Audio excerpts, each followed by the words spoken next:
네, 경제인사이트 이어가겠습니다. 요즘처럼 이렇게 장이 뭐라 그럴까요? 방향성을 뚜렷하게 잡지 못한 이런 상황에서는 좀 더 우리가 시야를 넓혀서 거시적으로 볼 필요가 있습니다. 그래서 뭐 외환, 채권, 원자재 이런 종합적인 관점에서 바라보시는 분을 모셨습니다. 포르투 투자자문의 이선철 대표 함께합니다. 어서 오십시오. 네, 안녕하십니까. 이선철 대표님이 몇 달 전에 출연하셨을 때 이 베어 스티프닝, 그때는 무슨 말인지 잘 몰랐어요. 근데 네. 요즘 미국 장기채 금리가 이렇게 아주 급등을 하면서 이게 현실이 되고 있습니다. 네. 이 현상, 어떤 배경에서 이런 현상이 나타나는 겁니까? 기본적으로 지난 1년 넘게 이제 금리가 극도로 역전이 돼 있었죠. 그렇죠. 이제 단기 쪽이 더 높은 금리를 주고 오히려 오래 빌려주는데 더 낮은 금리를 수취해야 되는 그런 비정상적인 상황이었는데, 기본적으로 이제 그렇게 역전된 거에 대한 함의는 연준이 이렇게 긴축을 강하게 했으니 곧바로 이제 유동성이 막 없고 부러지는 전형적인 리세션이 올 거야. 그러니 다시 이제 지난 10년과 같은 제로 금리로 돌아갈 거다. 그리고 또 양적 완화도 다시 시작할 거야. 이런 식의 어떤 시장의 기대들이 기대가 있었죠. 다 있는 거거든요. 그러니까 아직 우리는 너무 지난 10년을 글로벌 스탠다드다라고 생각하는 그런 경향이 채권 시장 참가자들 사이에서도 굉장히 만연했다. 다만 이제 앞으로의 10년은 사실 저희가 보는 관점에서는 요즘 얘기가 좀 나오고 있듯이 아주 구조적으로, 그리고 여러 측면에서 이제 지난 10년은 디플레이션 사이클이었다면 이제는 이제 인플레이션 장기화가 되는 사이클이다. 그걸 이제 조금씩 자각하는 과정에서, 그렇게 된다면 더 멀리 있는 쪽에 더 오래 빌려준다면 더 인플레이션에 대한 노출, 그 리스크가 더 늘어나는 거지 않습니까? 그러니 이제 장기로 미국에 이제 돈을 빌려주던 측에서 조금씩 이제 채권자들이 현실 자각을 하고 있다. 네. 현실 자각 타임인가요, 지금? 네, 그렇게 보고 있습니다. 그래서 그런 측면에서 지난번에 처음 출연했을 때 제가 그런 말씀을 드렸던 거고, 베어 스티프닝이 굉장히 위험하다, 오히려 시장이 지금 많이 놓치고 있다라고 말씀을 드린 바 있습니다. 아무튼 지금 아주 중요한 말씀을 해주셨는데, 지난 10년 동안 뭐 우리가 디플레, 초저금리, 이것이 아주 노말이라고 생각했는데 이제는 그게 아니라는 것이 우리가 피부로 느끼지 않습니까? 자, 그런 측면에서 미국의 긴축 사이클이 끝난다 이러면 이제 뭐 앞으로 금리가 갑자기 그냥 탁탁 인하해가지고 다시 저금리로 간다 이렇게 생각하시는 분들이 많은데, 오히려 그렇지 않다라고 지금 이 대표께서는 지적을 하셨는데, 장기금리가 고금리가 장기간 이어질 것이다 이렇게 보셨어요. 얼마나 장기라는 게 얼마나 이어진다고 저는 뭐 일단 기준 금리 같은 경우는 단기 금리는 뭐 빠르게 더 앞으로도 많이 오를 거다 이렇게는 보지 않습니다. 오히려 연준은 터미널 레이트 근처까지는 거의 다 왔다. 그렇죠. 근데 그게 오히려 문제가 될 거다는 게 이제 제가 얘기하고 싶은 왜 문제가 포인트인데, 됩니까? 많은 분들은 이제 기준금리를 올리면 장기금리도 방향성은 어쨌든 같이 무조건 움직인다라고 생각들을 많이 하세요. 그리고 기준금리를 낮추면 장기금리도 같이 따라 내려가는. 당연한 거 아닙니까? 거의 다 그렇게 생각하시죠. 다만 이제 그거는 이제 보통 인플레이션이 없는 상황에서, 그러니까 늘 지난 40년간 인플레이션이 없었다 보니까 무조건 장기금리는 이제 장기 경제 성장 전망하고만 이제 연관이 된다라고들 많이들 생각하셨는데, 지난 40년간 없었으니 당연히 그렇게 생각하실 수 있죠.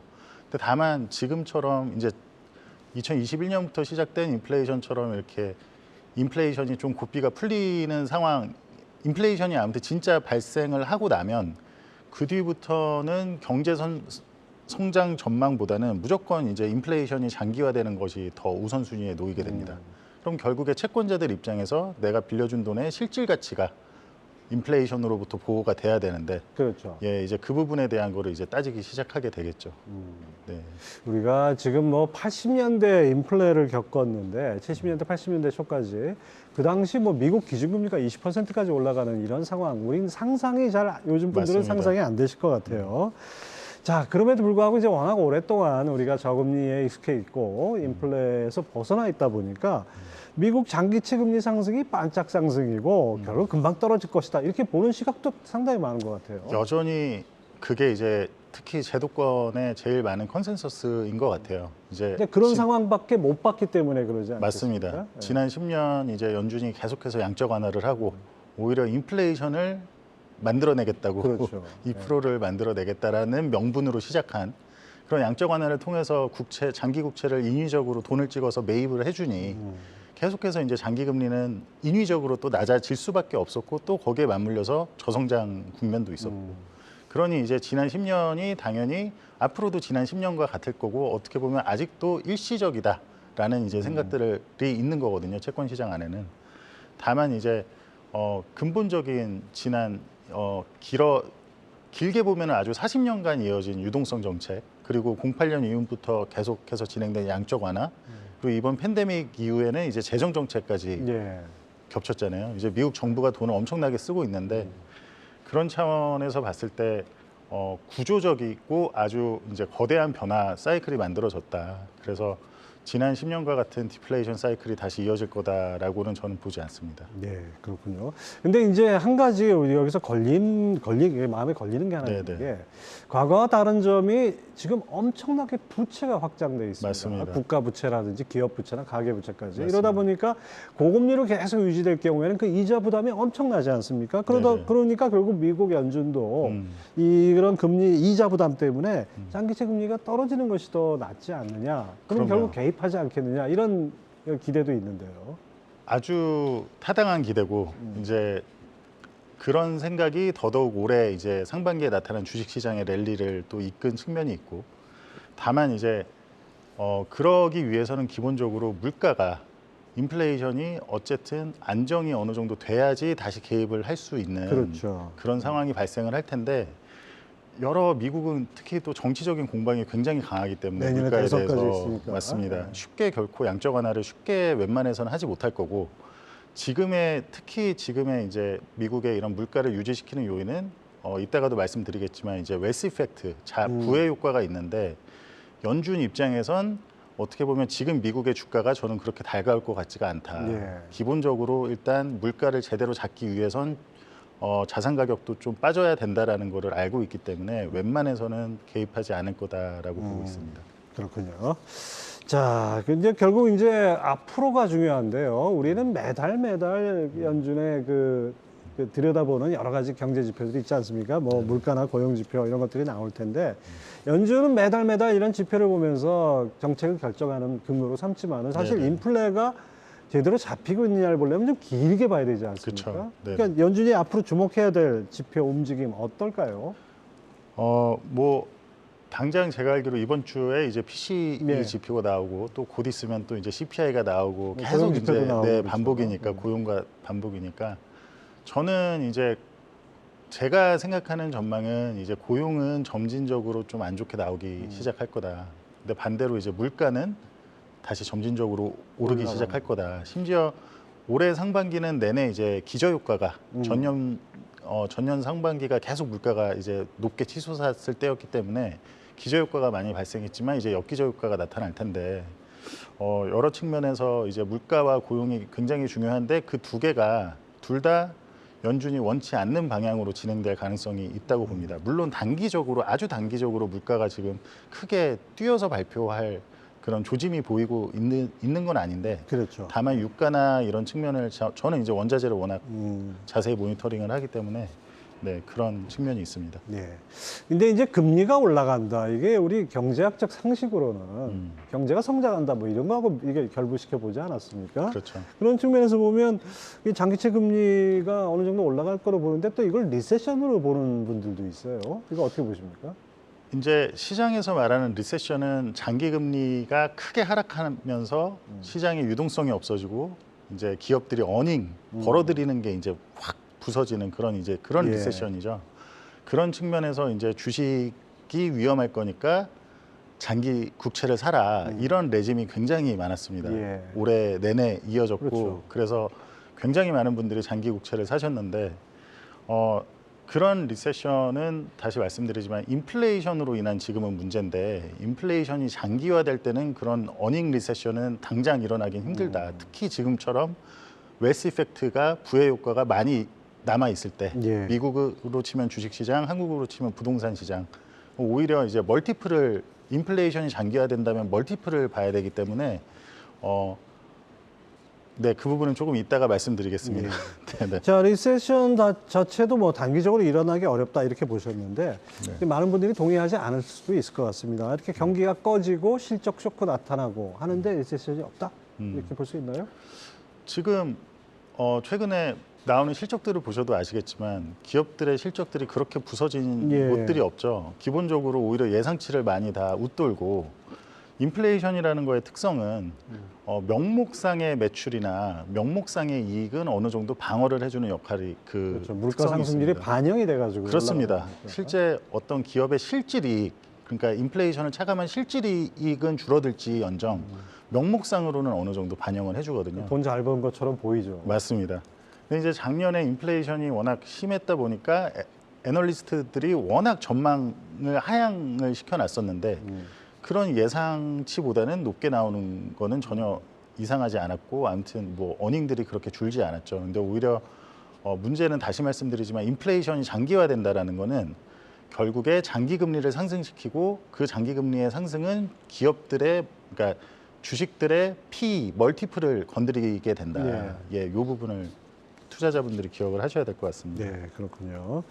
자, 이제 아무튼 금리가 많이 높아진 상태에서 보면 여러분들 그 기업들이 매년 매 분기 실적 발표할 때마다 사상 최대 실적이라는 거 이거 좀 상당히 좀 디스카운트하고 봐야 될 것 같아요. 물가 상승 부분이 그만큼 반영돼 있기 때문에 그런 거니까요. 자, 그다음에 앞서 부의 효과를 잠깐 설명을 하셨는데 높은 주가가 가계 소비와 기업 고용을 지지하는 원인이 된다. 그런데 장기 금리가 상승하면 부의 효과로 이 근간이 무너진다. 이렇게 설명하셨어요. 이건 어떤 의미입니까? 이 부분이 정말 중요한데 08년 이후에 이제 선진국 위주의 이제 특히 미국 위주의 이제 증시 상승이 어떻게 이루어졌냐라고 보신다면 기본적으로 미국 주식 같은 경우는 실질 어닝이 엄청나게 늘어나서 주가가 이렇게 크게 뛴 게 아니라 그 기업들이 벌어들이는 거에 몇 배수로 거래되느냐 그걸 멀티플이라고 하죠. PE라고 하는데 그 PE의 확장으로 주가가 이렇게 많이 올랐습니다. 근데 장기 금리는 그 PE를 결정하는 핵심 요인이 장기 금리인데 장기 금리가 떨어져야 갈 곳 없는 유동성이 특히 양적 완화를 한다라는 건 유동성을 푼다는 얘기잖아요. 갈 곳 없는 유동성이 그나마 좀 더 나은 장기 국채는 항상 모든 매크로 밸류에이션을 하는 중심인데 그나마 장기 국채보다 좀 더 나은 수익률을 주는 쪽으로 유동성이 옮겨가거든요. 그러다 보니까 미국은 주식, 한국은 부동산이 지금까지 계속 이렇게 많이 상승을 해왔는데 이제 그게 거꾸로 장기 금리가 상승하는 과정은 거꾸로 인플레이션이 장기화된다라고 사람들이 생각하다 보면 장기 기대 인플레이션이 또 상승을 하게 될 거기 때문에 이제 그런 과정이 기다린다라고 저희는 전망하고 있습니다. 결국 그러면 우리가 이제 경제학에서 아주 기본적으로 배우는 이 주가와 금리의 이게 역상관관계 이런 것이 되살아나는 게 아닌가 싶습니다. 고금리가 유지되는 동안에는 주식시장 좋을 게 없을 것 같아요. 맞습니다. 특히 지금처럼 다들 아시겠지만 이제 그런 주식시장을 이끈 모든 동력이 성장주인데 성장주는 단기 금리, 연준의 기준금리보다는 10년 금리, 장기 금리와 굉장히 밀접하거든요. 왜냐하면 성장주는 그야말로 인풋이 들어가고 아웃풋이 나오기까지 이제 듀레이션이 긴, 시간이 긴 자산이기 때문에. 근데 많은 분들이 이제 기준금리가 이렇게 올랐는데 어떻게 주식시장이 이렇게 오르냐라고 23년 내내 그러셨지만 사실 23년 1월 1일부터 상반기 동안 내내 장기금리는 오히려 4.2까지 갔던 게 3.2까지 떨어졌습니다. 그러니까 전형적인 침체에 대한 디플레이션형 침체에 대한 우려, 08년과 같은 그런 우려가 오히려 사람들이 장기채를 많이 매수하게 만들었고, 근데 아이러니하게 그게 이제 금융시장을 이완시켜주는 역할을 한 거죠. 멀티플을 그렇게 고평가된 주식의 멀티플을 유지시키는 그런 결과를 내게 됐습니다. 네. 자, 이 금리라는 것이 정말 이 주가하고 밀접한 연관이 있는데 사실 올해는 이제 뭐 연말쯤에는 연준이 뭐 금리를 기준금리를 내릴 거다 뭐 이런 기대가 있었고 그러다 보니까 그 특히 미국채 장기채 ETF에 아주 어마어마한 돈이 들어갔던 것 같아요. 우리 직접 채권 매수하시는 분들도 많았고 이 한국 투자자들이 이렇게 미국 장기채 관심을 갖는 배경을 어떻게 봐야 될까요? 이게 이제 좀 많은 전문가 분들도 또 리세션이 전형적인 리세션, 저희는 이제 스태그플레이션을 전망하는 건데 전형적인 리세션이 올 거니까 장기채를 사야 된다. 유동성이 없어서 부러지는. 어떻게 보면 유동성이 많아서 생기는 위기인데 유동성이 없어서 부러지는 위기가 올 거니까. 즉 인플레이션을 무서워해야 되는데 인플레이션을 잡겠다고 그 블러핑하는 연준을 무서워했던 거죠.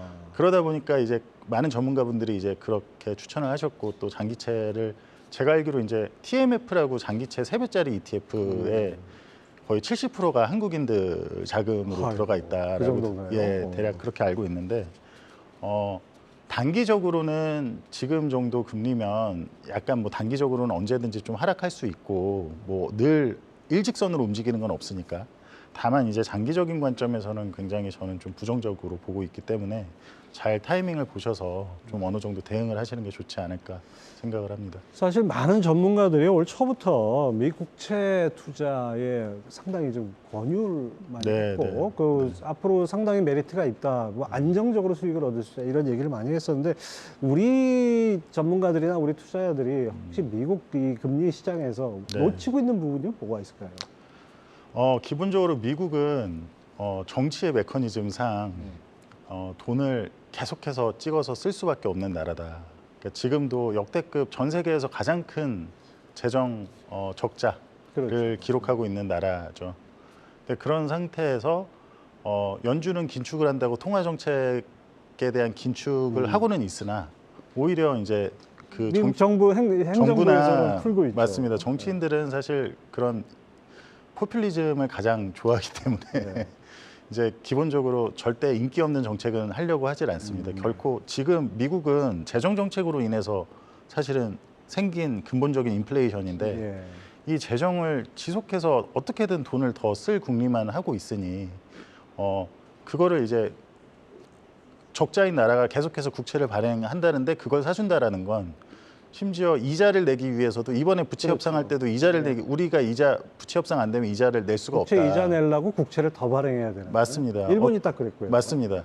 어떻게 보면은 그게 전형적인 뭐 제가 이런 단어를 써도 될지 모르겠으나 좀 폰지의 메커니즘인데 그런 부분을 좀 잘 생각을 해보시면 투자자분들이 과연 미국이 전 세계 1위의 나라라고 해서 이렇게 무턱대고 계속 위험이 제로인 뭐 이렇게 볼 수 없는 여지가 있네요. 그렇죠. 그리고 특히 장기채는 기본적으로 절대 안전자산이 아닙니다. 듀레이션 리스크가 워낙 길기 때문에 그 10년, 20년, 30년 동안 무슨 일이 벌어날지 모르고 정말 인플레이션이 평균적으로 2%였던 게 3%, 4% 만약에 이렇게 올라간다라고 한다면 내가 지금 명목으로 수취하고 있는 그 장기채 쿠폰이 실질 가치가 얼마나 떨어질 것이냐. 그 실질 가치가 과연 유지가 될 것이냐. 10년 뒤에 원금을 돌려받는다고 해도 그 10년 뒤의 원금은 아주 현재의 원금과는 다를 수 있다. 이선철 대표님 말씀 딱 요약하면 한마디로 요약하면 그렇습니다. 40년 이어온 디플레와 어떤 양적 완화의 기조에서 이제는 거꾸로 인플레와 긴축의 기조로 갈 수밖에 없는 그런 상황이다라는 거. 그 기본 전제가 바뀌었기 때문에 여러분들 투자 패턴에서도 상당히 연구를 하셔야 될 것 같습니다. 프로츠 투자자문의 이선철 대표와 함께했습니다. 말씀 감사합니다. 네, 감사합니다.